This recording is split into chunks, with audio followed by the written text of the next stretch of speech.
After Richard another. Amen. Pune. Study. Bye. Nanti नहीं करते. परमेश्वर ने हमें इस जूम मीटिंग में लाए हैं. हम परमेश्वर का धन्यवाद देते हैं. इस समय हम प्रार्थना करके हमारी जूम मीटिंग स्टार्ट करेंगे. जब तक लोग जुड़ रहे हैं स्टार्ट करेंगे. पहले हम आपका धन्यवाद देते हैं. हमारा जिंदा खुदा है. राजा है. आज मिलाया यहाँ पे हम आपका धन्यवाद देते हैं. मेरी दासी हमारे बीच में है. आज के दिन के लिए धन्यवाद देते हैं. वो जो दिया है हम धन्यवाद देते हैं. आज मेरी लोगों के जीवन में उद्धार आए. जीवन में आशीष आए. और मैंने सुना जब भी लोग पास्टर जी प्रार्थना करेंगे, पास्टर जब प्रार्थना करेंगे लोगों के जीवन में जो भी बंधन है सब बंधन टूट जाएगा. प्रार्थना करते हैं लोगों को आशीष मिले, खुशी मिले. वो पहले आज के इस दिन के लिए हम आपका धन्यवाद देते हैं प्यारे खुदा. और हम आपसे प्रार्थना करते हैं जो आज लोग मीटिंग में जुड़ रहे हैं, आए रहे प्यारे खुदा, उनको तो ब्लेस करे. और इसमें कोई रुकावट ना आए. चाहे इंटरनेट की बाधा हो, चाहे सप्लाई हो, जो भी हो, सभी कुछ हर एक बाधाओं को हम यीशु के नाम से बांधते हैं.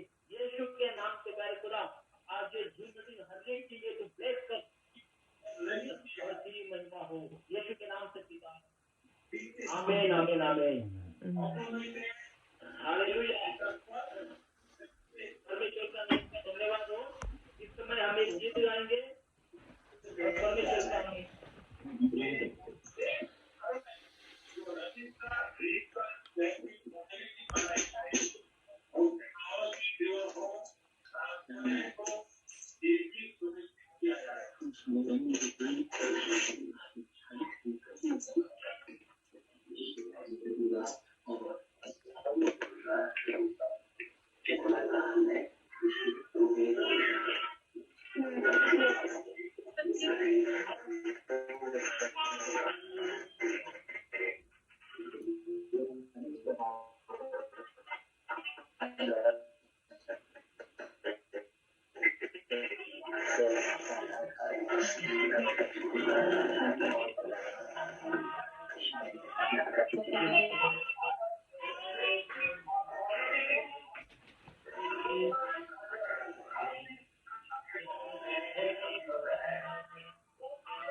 परमेश्वर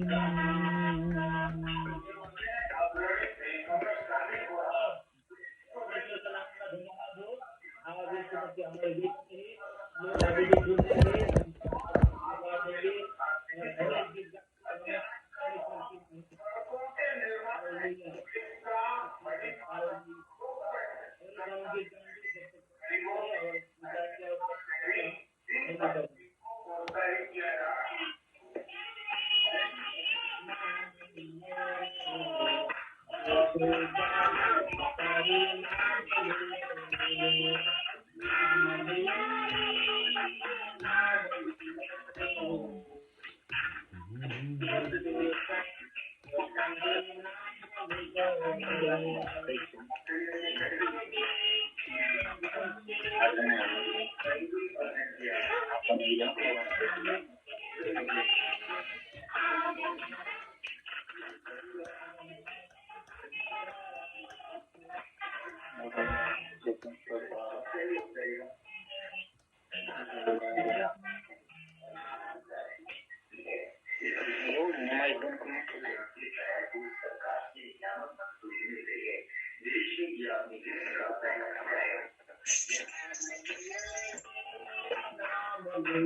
Amen.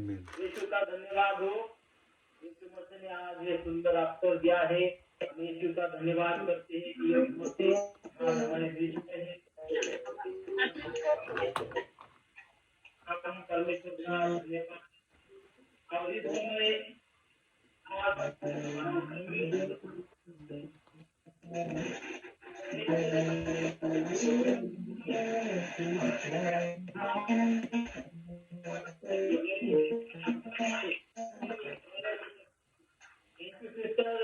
और थैंक यू पास्टर जी, आपका वेट है।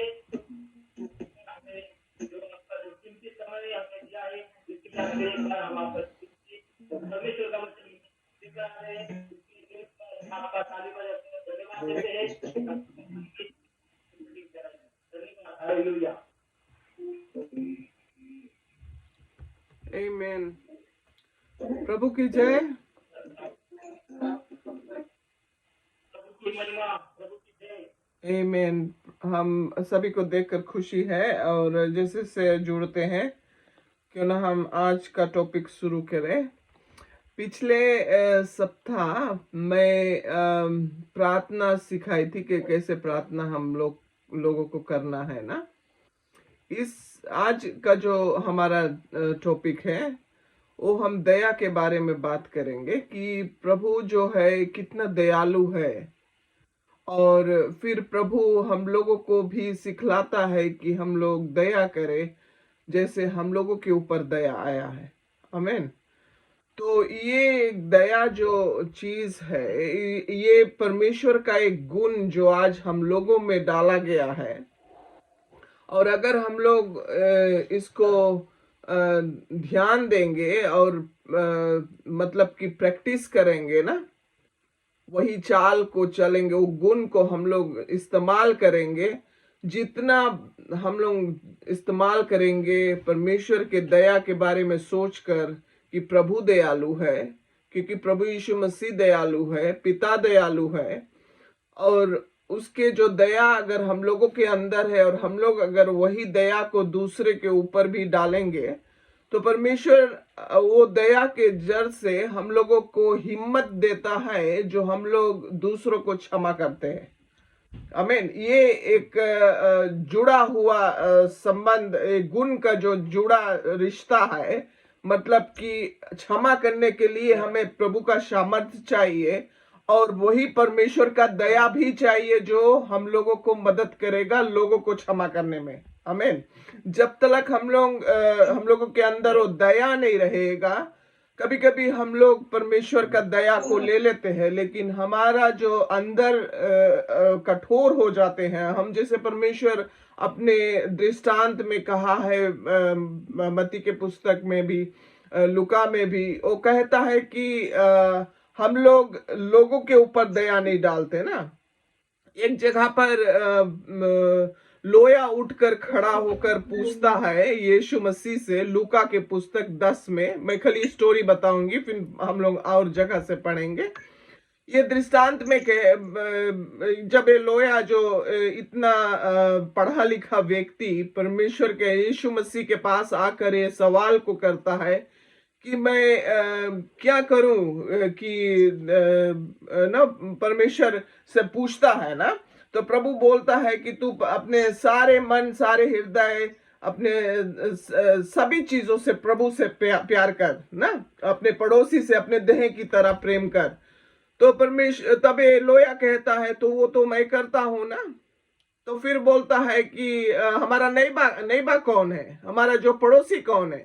तो ऐसा सवाल वो करता है, एक पढ़ा लिखा व्यक्ति, और ऐसा सवाल करता है यीशु से कि हमारा पड़ोसी कौन है। तो प्रभु उसके दृष्टांत में लेकर जाता है, एक स्टोरी बताता है कि एक व्यक्ति जब रास्ते से जा रहा था अपनी नौकरी से होकर, तो उसको चोर उसका सभी सामान चोरी किए, मारपीट करके उसको गिरा दिए और वो अधमरा होकर रास्ता पर पड़ा है। तो एक प्रीस्ट जाता है, मतलब एक पादरी जाता है, तो वो उसको दूर से देखकर दूसरे रास्ते से होकर चल देता है, लेकिन उसको मदद नहीं करता। फिर उसके बाद में एक लिवाइट जाता है, वो भी वही चीज करता, दूर से देखकर और बगल रास्ता से चला जाता है। लेकिन जो तीसरा व्यक्ति के वो बात करता है एक समारिटन के बारे में, और वो व्यक्ति के अंदर वो दया आता है जब वो व्यक्ति जाकर वो अधमरा व्यक्ति जो पड़ा है रास्ते पर, उसका मलहम पट्टी लगाता, पोंछ पाछ कर उसको उठाकर लेकर जाता है, और एक जगह पर जहाँ हॉस्पिटल में जहाँ उसका लुक आफ्टर हो सके ना, एक होटल में, एक स्थान पर, मतलब कि जहाँ पर उसका देखभाल हो सके, और वो पूरा खर्च देता है, उसका जो पूरा मलहम पट्टी हो, उसका पूरा देखभाल हो और पूरा चंगाई देने के लिए उसका सब ये बोझ को लेता है ना। मेरा बताने की मतलब वो ये है कि प्रभु यीशु मसीह वो चीज वो व्यक्ति को क्यों सिखाता है, क्योंकि वो व्यक्ति का समझ में है कि हम दिखा सकते हैं ऊपर भाग से कि हम दया करते हैं लोगों पर, है ना, लेकिन परमेश्वर उसको दिखाता है कि कौन इतनी व्यक्ति में से कौन रियली में दयालु था, जो अपने दया को दिखाया है, दिखाई मान किया है और उसका इलाज कराया है और उसका पूरा ठीक करने का पैसा दिया है उस समय जब उसका जरूरत था।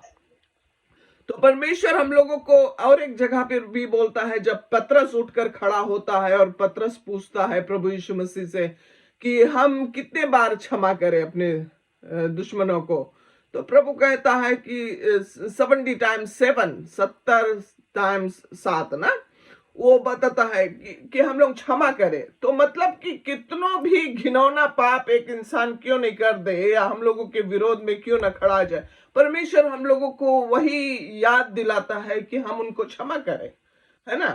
तो हम लोग आज देखेंगे कि परमेश्वर जब बोलता है कि वो दयालु है, और हम लोग लमेंटेशन बुक में अगर हम लोग पढ़ेंगे 3 और 22-23 में हम लोग देखेंगे, वहां पर हम लोगों को बतलाता है कि आज परमेश्वर की दया इतना ज्यादा है हम लोगों पे कि हम नाश नहीं हुए, है ना, हम लोग कंज्यूम नहीं हुए। ये परमेश्वर के दया है कि आज हम लोगों पर वो परमेश्वर का दया उतरा है कि आज हम लोग नाश नहीं हुए हैं, आज हम लोग बच गए हैं, आमीन, परमेश्वर के राज्य में आ गए हैं। ये परमेश्वर का दया है, ये हम लोगों का कोई भला कार्य नहीं है, लेकिन ये परमेश्वर का दया है, आमीन। एक विजय बेनेडिक्ट का एक गीत बहुत बहुत कॉमन है, पता नहीं आप लोग सुना है कि नहीं। दया से बढ़ के भक्ति ना कोई, इंसान में कोई फर्क नहीं, इंसानों में कोई फर्क नहीं, न कोई ऊंचा नीचा, न कोई हाँ नीचा, न कोई, है ना। ये गीत कभी सुना आप कभी खोज के देखना होला। विजय बेनेडिक्ट का गीत है, वो लिखा है, लेकिन उसका बहुत मीनिंगफुल वो गीत लिखा है दया के ऊपर, कि परमेश्वर जब हम लोगों को चुनता है, और देखो प्रभु के निगाह में कोई बड़ा छोटा नहीं है। परमेश्वर एक दूसरे से कैसे प्यार करता है ना, क्योंकि उसका अनुग्रह इतना ज्यादा है। तो चले हम लोग एक जगह वचन से देखी जाए, यहाँ पर book of song Bhajan Sangeeta 86 verse 5।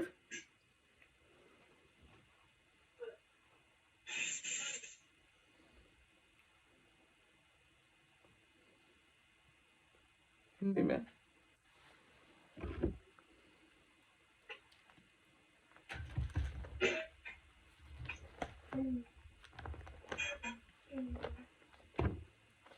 Bhajan Sangeeta 86 verse 5 में यहाँ पर इस तरह से लिखा, हे यहोवा मेरी प्रार्थना की ओर कान लगा और मेरे गिड़गिड़ाने को ध्यान से सुन।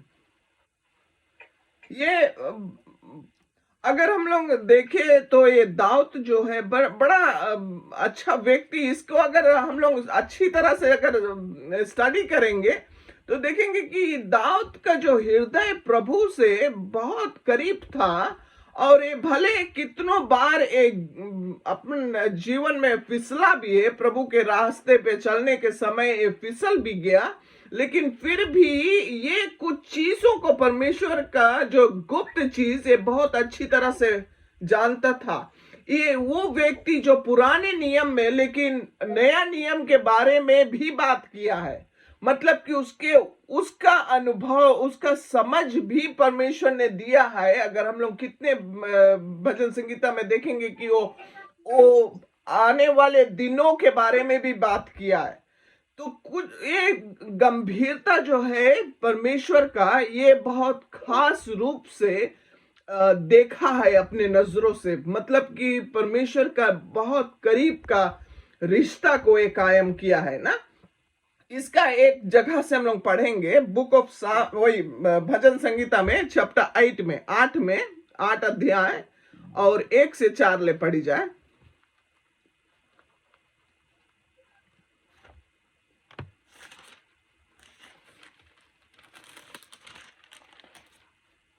अगर आपके मिल गए तो सके पढ़े ब्रदर।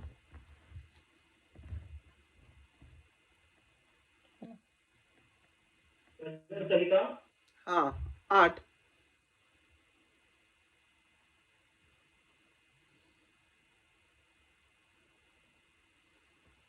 चैप्टर 8 अध्याय 1 से 4। हे यहोवा हमारे प्रभु, तेरा नाम सारी पृथ्वी पर क्यों ही प्रतापमय है। तूने अपना वैभव स्वर्ग पर दिखाया है। तूने अपने बहिरों के कारण बच्चों और दूधियों के द्वारा सामर्थ्य की नींव डाली है, ताकि तू शत्रु और पलटा लेने वालों को रोक रखे। जब मैं आकाश को जो तेरे हाथों का कार्य है और चंद्रमा और तारागण को जो तूने नियुक्त किए हैं दिखता है, तो फिर मनुष्य क्या है कि तू उसका स्मरण रखे, आदमी क्या है कि तू उसकी सुधि ले। आमेन। इसका इसका जो स्टडी अगर हम लोग पढ़ेंगे कि दाऊद कुछ चीज को कैप्चर कर रहा था, मतलब कि कुछ चीज प्रभु के नजर से देख रहा था, और उनका कंसेंट जो परमेश्वर का जो जो जुड़ा जो परमेश्वर का जो संबंध जो मनुष्य से क्यों इतना ज्यादा, वो यहाँ पर कोई जानवरों की बात नहीं करता है, लेकिन कोई ये पेड़ पौधे की बात नहीं करता, लेकिन मनुष्य के एक कीमती जानकर उतना ज्यादा परमेश्वर का लगाव क्यों है कि आज परमेश्वर एक मानव जाति से क्यों इतना ज्यादा लगाव किया है। तो वर्स 4 में दाऊद कहता है, क्या है मनुष्य जो तेरे हाथों का कार्य है, और इसमें बताया, तो फिर मनुष्य क्या है कि तू उसका स्मरण रखे, और आदमी क्या है कि तू उसकी सुधि ले। वो सवाल करता है परमेश्वर से कि क्या है मनुष्य। और हम लोग अगर देखें तो शुरुआत में, अगर बुक ऑफ जेनेसिस उत्पत्ति के पुस्तक में चैप्टर 3 में अगर हम लोग 3 अध्याय में अगर हम लोग देखेंगे, वहां पर 19 में कहता है इस तरह से कि मनुष्य मिट्टी से बनाया गया, लेकिन मिट्टी में फिर वापस जाएगा, लेकिन परमेश्वर का जो आत्मा है वो वापस परमेश्वर के पास जाएगा, है ना। मतलब हम लोग मानव जाति एक मिट्टी से बनी है, और यहां पर दाऊद कहता है मनुष्य क्या है जो आज परमेश्वर इतना ज्यादा उस पे अपना ध्यान डालता है, इतना ज्यादा कि जब भी अगर मनुष्य के कुछ बात होए तो परमेश्वर का वो जो प्यार है वो अपने आप को रोक नहीं पाता है, वो अपना दया बरसाना चाहता है, अपना प्रभाव करना चाहता है मनुष्य पे, क्योंकि उससे लगाव है मनुष्य के, क्योंकि मनुष्य पर परमेश्वर का आत्मा भेजा गया है। आमीन। परमेश्वर के आत्मा श्वासा दिया गया है आज मिट्टी के बनाया हुआ पुतली पर। आमीन। आज हम लोग मिट्टी से बनाए हुए लोग हैं ना। अगर सोचो तो हम लोगों में ऐसा कुछ कभी ना कभी को चीज हो जाता है, मतलब कमजोरियां पड़ जाता है ये मनुष्य हम लोगों का देह में, कि हम लोगों को जरूरत होता है कि हम लोग परमेश्वर को अपने जीवन में पुकार सके, ठीक है ना। क्योंकि अगर हम लोग देखो तो अगर पुराने नियम में कई ऐसे लोग जो आए गए हैं, सभी के जीवन में कुछ ना कुछ हादसा हुआ है। अगर कोई कितनों बोले कि एक मनुष्य कभी फिसल नहीं सकता या कभी उनमें कमजोरी नहीं आ सकता, तो आज हम आपको दिखलाएंगे कि परमेश्वर का वचन क्या कहता है। हम लोग चले अजाया में देखें, अजाया चैप्टर 40 में वर्स 28 से। अजाया नबी के पुस्तक यशाया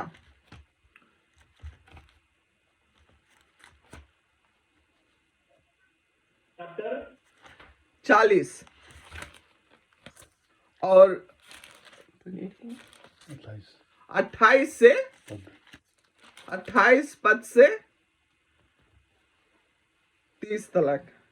नहीं जानते क्या तुमने नहीं सुना, यहोवा जो सनातन परमेश्वर और पृथ्वी भर का सृजनहार है, पुनः सत्ता में श्रमिक होता है, उसकी बुद्धि अगम है, वह थके हुए को बल देता है और शक्तिहीन को बहुत सामर्थ्य देता है। आमीन। तरुण तो थकते और श्रमिक हो जाते हैं और जवान ठोकर खाकर गिरते हैं, परंतु जो यहोवा की बात जोते हैं वे नया बल प्राप्त करते जाएंगे, वे उकाबों के समान उड़ेंगे, वो दौड़ेंगे और श्रमिक न होंगे, चलेंगे और थकित न होंगे। आमीन। हालेलुया। आमीन। तो ये जगह परमेश्वर देखो बतलाता है कि मनुष्य थकेमान हो सकता है। मनुष्य हम लोग जो है वो कभी ना कभी फिसल सकते हैं अपने जीवन में, है ना। लेकिन जब हम लोग अपन ध्यान परमेश्वर के ऊपर करते हैं, जब हम लोग अपना भरोसा प्रभु के ऊपर करते हैं और उसका दया को पुकारते हैं, क्योंकि परमेश्वर दयालु है, उसका दया तुरंत उतरता है हम लोगों के ऊपर। आमीन। परमेश्वर दया से भरा है। वो मजबूर हो जाता है अपने दया से इतना ज्यादा कि वो अपने लोगों पर अपना दया बरसाना चाहता है। आमीन। हम लोग एक और एक जगह वही यशाया के पुस्तक 43 वर्स 25 से देखी जाए। 43 वर्स 25, वही 40 और 5।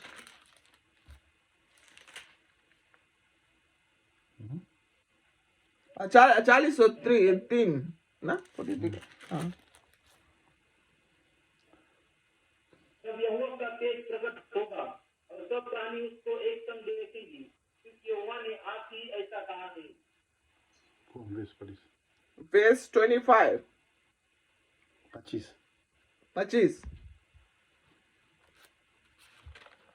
इसलिए तुम मुझे एक समान बताओगे कि मैं उसके तुल्य ठहरूं। उस पवित्र का यही वचन है। 43:25 ना। 43:25। अच्छा, इस तरह से बताया 43:25 में, मैं वही हूं जो अपने नाम के निमित्त तेरे अपराधों को मिटा देता हूं और तेरे पापों का स्मरण ना करूंगा। तो देखो परमेश्वर का दया जो हम लोगों के ऊपर, वो हमारे अपराधों को क्षमा करता और फिर मिटा डालूंगा बोले, है ना। और हमारे पापों का स्मरण ना करूंगा, मतलब परमेश्वर जो हमारे पापों को याद नहीं करेगा, है ना।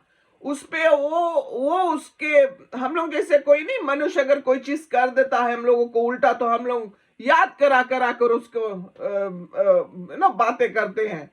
लेकिन परमेश्वर वैसा नहीं है। परमेश्वर अगर हम लोगों में गलतियां हुआ है, तो परमेश्वर वो गलतियां को माफ करता है, साफ करता है और उसको भुला जाता है, उसको बार बार याद नहीं करता है। आमीन। यहां पर हम लोग एक और एक जगह लमेंटेशन के पुस्तक 5 और 7 में देखेंगे।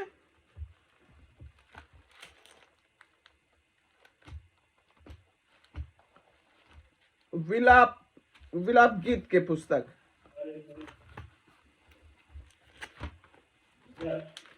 5 और 7 में।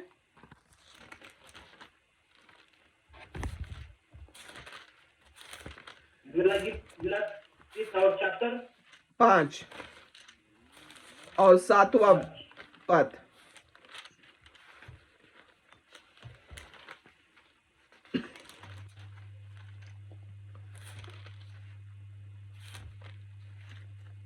हमारे पुरखों ने पाप किया और कर बीते हैं, परंतु उनके अधर्म के कामों का भार हम क्यों उठाना पड़ा है।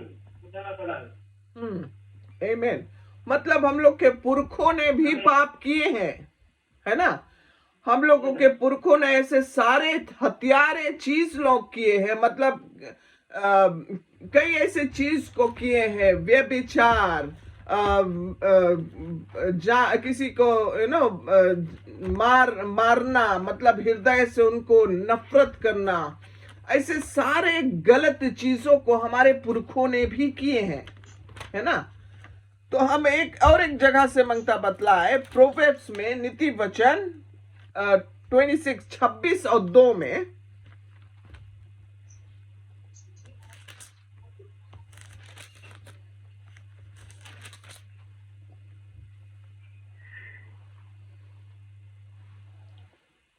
छब्बीस और 2 में इस तरह बताता है नीति वचन के पुस्तक, बोले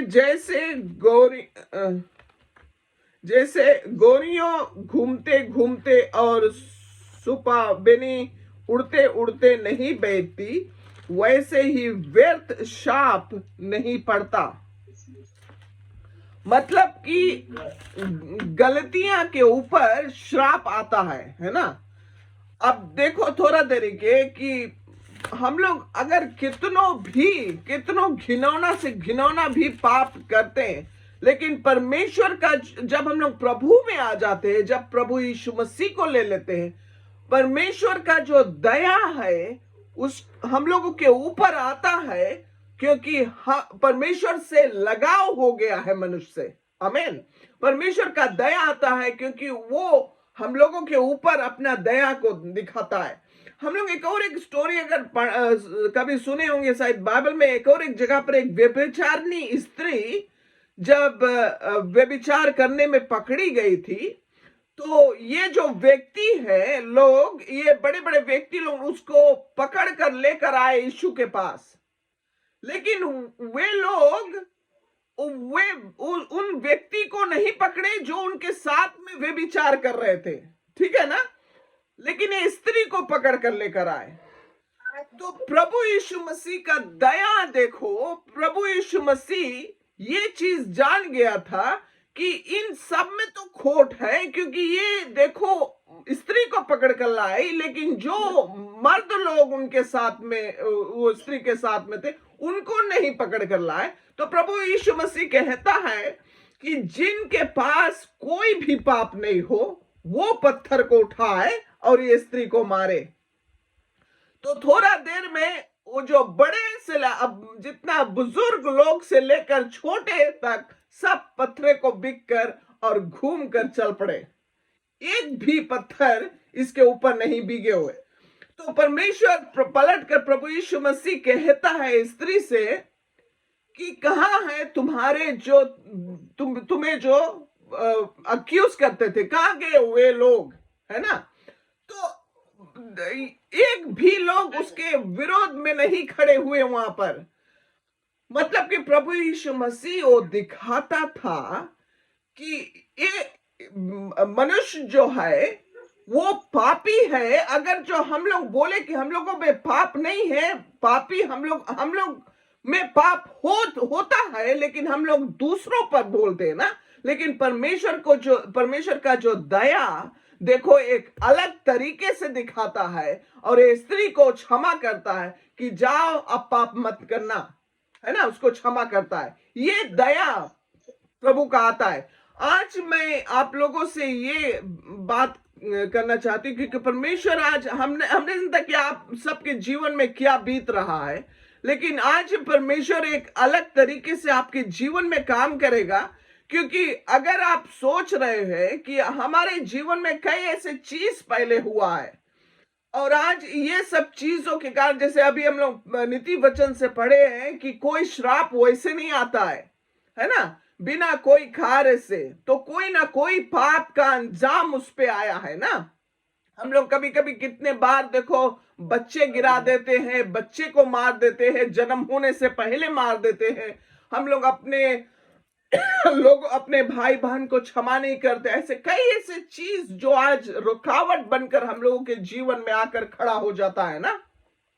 लेकिन आज मैं आपको ये बताना चाहती हूं कि अगर हम लोग पलट कर आज प्रभु यीशु मसीह परमेश्वर पिता पर ये बात को ध्यान दे कि परमेश्वर इतना दयावंत है कि आज हम पलट कर प्रभु तुम्हारे दया को मानते हैं, तुम्हारे दया को पुकारते हैं कि तुम्हारा दया उतरे, ताकि यीशु मसीह जो दुनिया संसार में आया है उसका जो सामर्थ आज हम सभी के जीवन से वो चीज को नष्ट कर सके। जैसे अभी हम लोग पढ़े वचन में कि परमेश्वर वो साफ करता है, आमीन, और वो उसको फिर याद नहीं करता है, वो जड़ से मिटाता है। और जब वो चीज और जड़ से मिटाता है तो तुम्हारे जीवन में आशीष आता है। हालेलुया।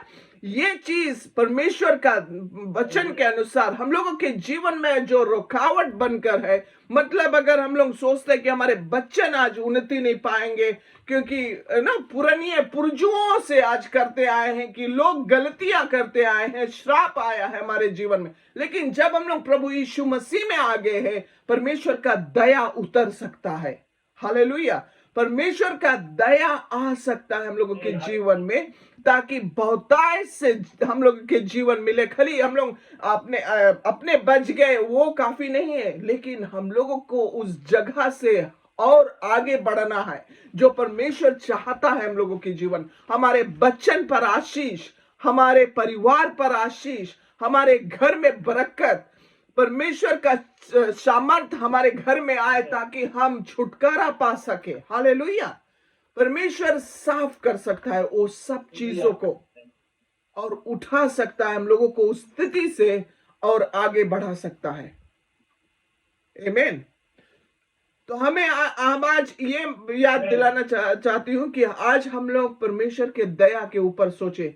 चाहे कितनों भी बुरे आप क्यों ना हो, आज कितनों भी घिनौना चीज आप अपने जीवन में क्यों नहीं किए हो, लेकिन आज आप जब प्रभु में आ गए हैं, आज जब आप यीशु मसीह को ले लिए हैं, आज एक बार प्रभु के दया के बारे में सोचो कि आज परमेश्वर का दया तुम्हारे जीवन को रद्दोबदल कर सकता है। हालेलुया। छुटकारा दे सकता है, तुम्हें उस स्थिति से निकाल सकता है, क्योंकि वो दयावंत परमेश्वर है, वो दया से भरा प्रभु है। अगर वो दया नहीं रहता तो वो प्रभु यीशु मसीह अपना इकलौता पुत्र को इस दुनिया संसार में नहीं भेजता। और आज भी वो दया से इतना ज्यादा वो दया करता कि वो हर एक दिन इंतजार करता है हम लोगों के जीवन को। आमीन। कि हम लोग एक बार पलट कर उसके ऊपर वो चीज को याद करें कि परमेश्वर दयालु है और दया से भरा है, ताकि हमारे ऊपर वो दया आ सके। आमीन। दानियल के बीगा गया था जब शेर के गुफे में, डेनियल इतना मजबूत व्यक्ति जो परमेश्वर में था, लेकिन फिर भी जब उसके देश के पीछे जब लड़ाई होता तो डेनियल का प्रार्थना दानियल 9 और 18 में अगर हम लोग पढ़ेंगे बाद में, दानियल का प्रार्थना इस तरह से रहा, प्रभु ये नहीं कि मैं धर्मी व्यक्ति हूं, परमेश्वर ये कि तुम्हारा दया बहुत भारी है, तू दया से भरा परमेश्वर है। आमीन। और आज हम लोग मनुष्य है, हम लोगों में कमजोरी है, हम एक दूसरे को देखकर कभी हंस नहीं सकते। आज हम दूसरे के लिए हंसेंगे, कल हमारे ऊपर बीतेगा। आमीन। तो आज हम लोगों में कमजोरियां हो सकता है, हमारे यही प्रार्थना है कि हम परमेश्वर के दया को पुकारे, कि हमारे ऊपर परमेश्वर का दया आए, ताकि परमेश्वर हमारे घर को निकाले, हमारे परिवार को निकाले, हमारे बच्चन पर आशीष दे, हमारे नौकरी पर आशीष दे, हमारे तंदुरुस्ती पे आशीष दे। हालेलुया। ताकि हम लोगों का देह तंदुरुस्त रह सके हर एक चीजों पर, क्योंकि परमेश्वर हर एक चीजों का मायना रखता है। परमेश्वर हर एक चीज, हम लोगों के जीवन के हर एक चीज पर उनका निगाह है। आमीन। और हम लोग अगर पूरे अपने जीवन को उसको देते हैं और उसके विश्वास से उसके आज दया को पुकारते, परमेश्वर अपना दया से आज बहुत सारा चमत्कार करेगा आपके जीवन में। मुझे पूरा विश्वास है कि आज आपके जीवन में एक अलग तरीके से परमेश्वर अपना दया को बरसाएगा, और इसलिए परमेश्वर चाहता है कि आज हम ये बातों को सीखे और समझे और अपने दिल में लगाए कि परमेश्वर दयावंत प्रभु है, वो दया से भरा परमेश्वर है। हालेलुया। आमीन। आमीन। आज हम यहीं पे समाप्त करेगा, क्योंकि सब रोज हम देर कर देता। परमेश्वर का धन्यवाद। काफी परमेश्वर का जो वचन लाया है, अगर हम कहा करें तो परमेश्वर की जो दया है हम पर बरसेगी। हम अपना नीति समझे लाया है, इसके लिए हम सब मंडली ताली धन्यवाद करेंगे। Hallelujah, hallelujah, hallelujah. आपने जो वचन लाया उसके लिए परमेश्वर आपको आशीष दे। इस समय हम प्रार्थना करेंगे, जो लोग बीमार है उनके लिए इस समय हम प्रार्थना करेंगे।